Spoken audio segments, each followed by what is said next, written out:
नमस्कार, good morning to everybody. आज हम बात करेंगे ब्लड प्रेशर के बारे में। ब्लड प्रेशर यानी हाइपरटेंशन, जिसको हम हिंदी में उच्च रक्तचाप भी बोलते हैं। ब्लड प्रेशर यानी हाइपरटेंशन एक वर्ल्ड वाइड तकलीफ है और ऐसा कोई एज ग्रुप नहीं है जिसको ब्लड प्रेशर की तकलीफ से छूट हो। ये लगभग हर आयु वर्ग के इंसान में पाई जाती है, चाहे वो यंग एज हो, चाहे एडोलेसेंट एज हो या चाहे ओल्ड एज हो। ब्लड प्रेशर की तकलीफ जो है आजकल इंक्रीजिंग ट्रेंड में है।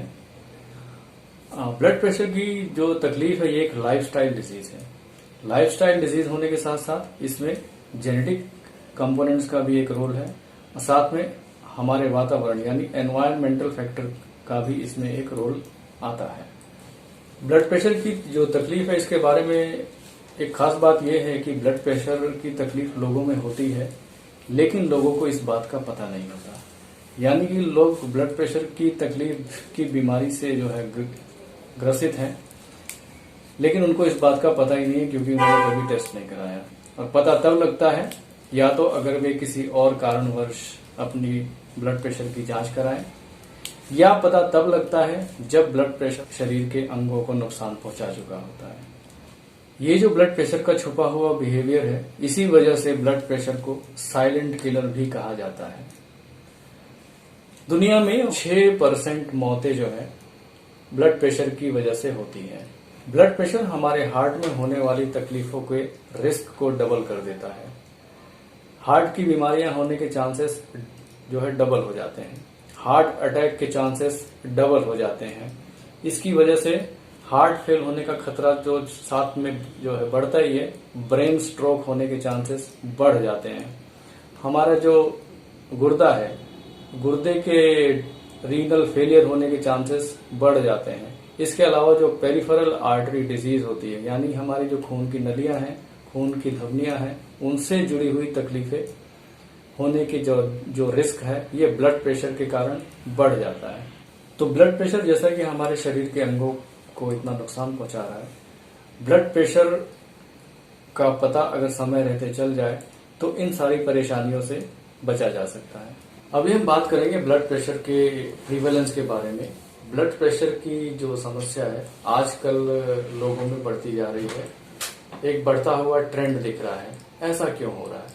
अभी हमने बात किया कि लाइफस्टाइल के बारे में, लाइफस्टाइल का ब्लड प्रेशर के ऊपर जो फर्क पड़ता है। तो लाइफस्टाइल के बारे में अगर बात करें तो आजकल की जो हमारी सीडेंट्री लाइफस्टाइल है, यानी आजकल शारीरिक परिश्रम, मेहनत करना, काम करना हमने जो है कम कर दिया है। अपनी मसल्स का यूज करना हमने जो है कम कर दिया है। सारी चीजें ऑटोमेटेड हो रही हैं, लगभग फैक्ट्रियां ऑटोमेटेड हो रही हैं। लोग ओबेसिटी से परेशान हैं। हाइपरटेंशन के पेशेंट है, उसमें 60% ऑफ द पेशेंट्स के अंदर 20% जो है ओवरवेट है। ये एक मेजर फैक्टर है ब्लड प्रेशर की तकलीफ होने का। दूसरी बात करें तो आजकल लोगों में फास्ट फूड खाने की जो है प्रवृत्ति बढ़ गई है। फास्ट फूड की तरफ हम लोग ज्यादा भाग रहे हैं। फास्ट फूड में जो है फैट्स और नमक, सॉल्ट, ये सब ज्यादा होता है। इसके अलावा अल्कोहल कंजम्पशन हो गया और साइकोलॉजिकल स्ट्रेस हो गया, low level of physical activity की हमने जो है बात कर ही ली है। तो ये सारे एक जो है फैक्टर्स हैं। फास्ट फूड में नमक का इंटेक हमारा जो है बढ़ गया है और ठीक इसके उलट कैल्शियम और पोटेशियम का इंटेक हमारा जो है कम हो गया है। अगर जेनेटिक फैक्टर्स की बात की जाए तो ऐसा जो है देखा गया है कि जिनको ब्लड प्रेशर है उनके एंसेस्ट्री में भी ब्लड प्रेशर की तकलीफ से लोग पीड़ित हुए हैं। यानी पिछली पीढ़ी में अगर जाएं तो ऐसा पाया गया है कि लोगों के अंदर ब्लड प्रेशर था। फिर इसके बाद अगर हम एनवायरमेंट फैक्टर्स की बात करें तो ये भी देखने में आया है कि जो लोग विलेज एरिया से, रूरल एरिया से अर्बन एरिया की तरफ शिफ्ट हुए हैं, जहां पे इंडस्ट्रीज बढ़ रही हैं, उन लोगों में ब्लड प्रेशर की तकलीफ ज्यादा पाई जाती है। कॉम्प्लिकेशन ऑफ ब्लड प्रेशर के बारे में अगर हम बात करें तो ब्लड प्रेशर जो है हमारे हार्ट, हमारी किडनी, हमारे ब्रेन और हमारे पेरिफेरल आर्टरीज के ऊपर नुकसान पहुंचा रहा है। हार्ट में हार्ट अटैक होने के चांसेस बढ़ जाते हैं। हार्ट की धमनियों में वसा जमने के चांसेस बढ़ जाते हैं, जिससे हार्ट फेलियर के चांस बढ़ जाते हैं ब्लड प्रेशर के कारण। लेकिन अच्छी बात यह है कि अगर ब्लड प्रेशर का एग्रेसिवली मैनेज किया जाए और टाइटली कंट्रोल किया जाए तो ब्लड प्रेशर से होने वाले ये जो हार्ट में चेंजेस हैं ये फुल्ली रिवर्स हो जाते हैं और हार्ट अटैक या हार्ट से जुड़ी और तकलीफों के होने का खतरा बहुत हद तक कम हो जाता है। आगे हम बात करें ब्रेन के ऊपर। ब्रेन में हाई ब्लड प्रेशर की वजह से स्ट्रोक होने के चांसेस बढ़ जाते हैं। ब्रेन के अंदर या यूं कहें कि दिमाग के अंदर हाई ब्लड प्रेशर से दिमाग की नस फटने का हमेशा खतरा रहता है, जिससे ब्रेन हैमरेज हो सकता है या फिर ब्रेन इन्फाक्शन हो सकता है। और अगर ब्रेन हैमरेज हो जाए तो बाद में आगे चल के डिमेंशिया होने के चांसेस बढ़ जाते हैं। एक होती है जो कि दिमाग का सुंदपन, उसको हाइपरटेंसिव एन्सेफेलोपैथी कहते हैं, उसके चांसेस बढ़ जाते हैं। आगे हम बात करें किडनी की। किडनी फेल होने के चांसेस बढ़ जाते हैं हाई ब्लड प्रेशर की वजह से। किडनी में प्रोटीन लीकेज की समस्या बढ़ जाती है और किडनी के लिए सिस्टोलिक ब्लड प्रेशर, अभी हम आगे बात करेंगे जब हम ब्लड प्रेशर नापते हैं तो उसमें एक सिस्टोलिक ब्लड प्रेशर जो ऊपर वाला होता है वो जो है किडनी के लिए ज्यादा हानिकारक है अगर उसकी रेंज ज्यादा है तो। इसके बाद बात करें तो पेरिफेरल आर्टरी डिजीज की, जिसमें हमारे खून की धमनियों के अंदर वसा का जो है जमा हो जाता है, जिससे अगर ऐसा हार्ट के अंदर जो खून की नली से नस पहुंचाने वाली नली होती है उसके अंदर अगर ऐसा होता है तो हार्ट अटैक के चांसेस बढ़ जाते हैं। और पेरिफेरल आर्टेरियल डिजीज में एक क्लॉडिकेशन होता है जो कि पैरों की जो है नसों में कमजोरी आ जाती है, उनमें जो संकरापन आ जाता है उसे एक क्लॉडिकेशन कहते हैं। चलने में थकान हो जाती है, पैरों के पिछले मांसपेशियों में भयानक दर्द का एहसास हो जाता है, तो उसमें कंटिन्यूअसली मेहनत ना करके मरीज को रेस्ट लेना पड़ सकता है। तो ऐसी जो है समस्याएं जो है ब्लड प्रेशर की वजह से, हाई ब्लड प्रेशर के मरीजों में आंखों के अंदर हैमरेज होता है और हाई ब्लड प्रेशर के जो है मरीजों के अंदर इम्पोर्टेंस की भी समस्या पाई जाती है।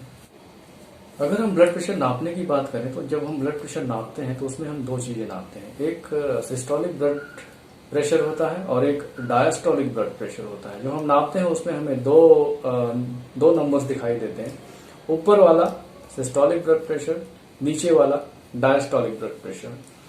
कौन सा अच्छा है कौन सा खराब है?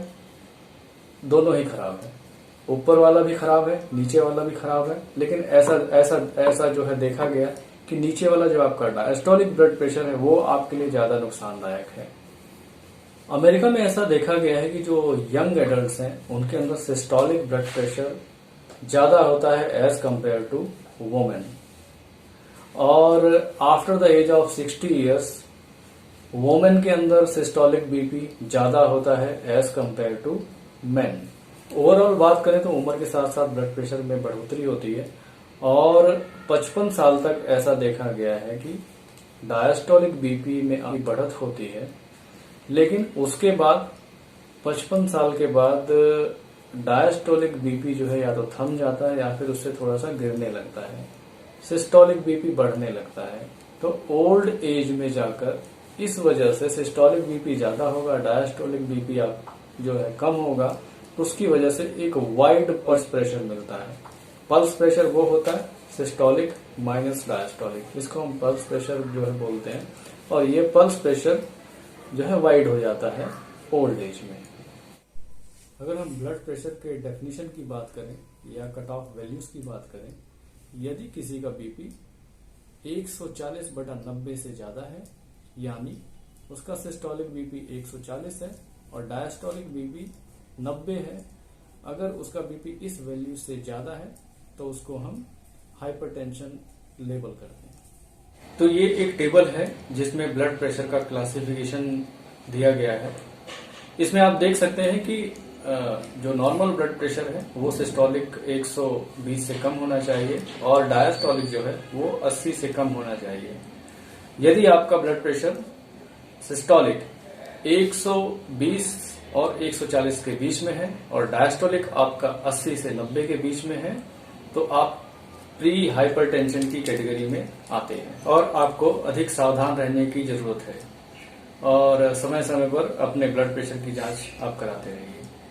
और यदि आपका ब्लड प्रेशर 140/90 यानी सिस्टोलिक 140 और डायस्टोलिक 90 से ज्यादा है तो आप हाइपरटेंसिव पेशेंट की कैटेगरी में आते हैं और आपको दवाई लेने की जरूरत है।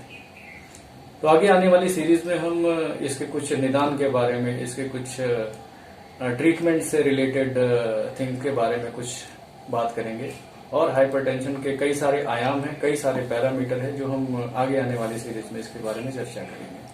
तब तक आप जब भी डॉक्टर के पास जाएं अपना ब्लड प्रेशर नियमित रूप से जरूर चेक कराएं और अलर्ट रहें। Thank you.